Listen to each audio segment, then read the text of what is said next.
আসসালামু আলাইকুম বন্ধুরা। আজকে আমরা আলোচনা করব বন্ধ্যাত্বের ওষুধ ডিমায়ো ট্যাবলেট নিয়ে।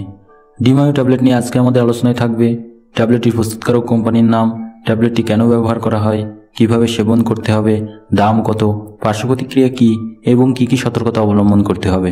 ডিমায়ো ট্যাবলেটের ব্যবহারবিধি সম্পর্কে পুরোপুরি জানতে আমাদের পুরো ভিডিওটি মনোযোগ দিয়ে দেখুন।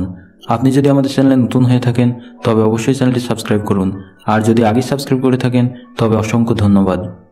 ডিমায়ো ট্যাবলেটের পরিচয়। ডিমায়ো ট্যাবলেটটি বন্ধ্যাত্ব রোগের ওষুধ, যার জেনেরিক নাম ডিকাইরোইনিসিটল প্লাস মায়োইনিসিটল। ট্যাবলেটটির প্রস্তুতকারক কোম্পানির নাম পপুলার ফার্মাসিউটিক্যালস। ডিমায়ো ট্যাবলেটটিতে ডিকাইরোইনিসিটল থাকে 150 মিলিগ্রাম এবং মায়োইনিসিটল থাকে 550 মিলিগ্রাম। ডিমায়ো ট্যাবলেটের কাজ: পিসিওএস বা পলিসিস্টিক ওভারি সিন্ড্রোম এবং পিসিওএস সম্পর্কিত বন্ধ্যাত্ব দূরীকরণের চিকিৎসায় ডিমায়ো ট্যাবলেট ব্যবহৃত হয়।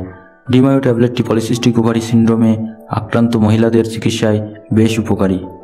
মাসিকের ব্যাধি যেমন অনিয়মিত ঋতুস্রাব, অ্যামেনোরিয়া বা মাসিক না হওয়ার চিকিৎসায় ডিমায়ো ট্যাবলেট ব্যবহৃত হয়। হাইপার অ্যান্ড্রোজেনিজম সম্পর্কিত চর্মরোগ যেমন হিরসুটিজম বা মহিলাদের মুখে ও শরীরে অবাঞ্ছিত লোম, ব্রণ প্রভৃতি সমস্যার চিকিৎসায় ডিমায়ো ট্যাবলেট ব্যবহৃত হয়। অ্যানোভুলেশন বা ডিম্বস্ফুটন না হওয়ার চিকিৎসায় ডিমায়ো ট্যাবলেট ব্যবহৃত হয়। ডিমায়ো ট্যাবলেট স্বাস্থ্যকর ডিম্বাশয়ের কার্যকারিতা বজায় রাখতে সাহায্য করে এবং পিসিওএসে আক্রান্ত মহিলাদের ডিম্বস্ফুটনে সহায়তা করে। ইনসুলিন রেজিস্ট্যান্স হওয়ার চিকিৎসায় ডিমায়ো ট্যাবলেট ব্যবহৃত হয়। ডিমায়ো ট্যাবলেটটি খাওয়ার নিয়ম: একটি করে ট্যাবলেট দিনে 2 বার কমপক্ষে 3 মাস খেতে হবে অথবা একজন ডাক্তারের পরামর্শ অনুসারে গ্রহণ করতে হবে। পার্শ্ব প্রতিক্রিয়া এবং সতর্কতা: লিভার বা হেপাটিক রোগীদের ব্যবহারের বিষয়ে সীমিত তথ্য পাওয়া যায়।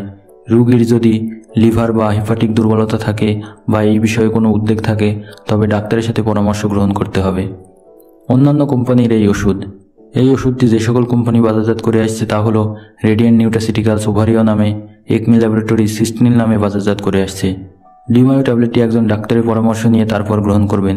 ভিডিওটির এই পর্যন্ত সাথে থাকার জন্য ধন্যবাদ। কোনো প্রশ্ন কিংবা নতুন কোনো ওষুধ সম্পর্কে জানতে কমেন্ট করুন। ওষুধ নিয়ে নতুন নতুন ভিডিও পেতে চ্যানেলটি সাবস্ক্রাইব করুন। ভালো থাকুন, সুস্থ থাকুন, ধন্যবাদ।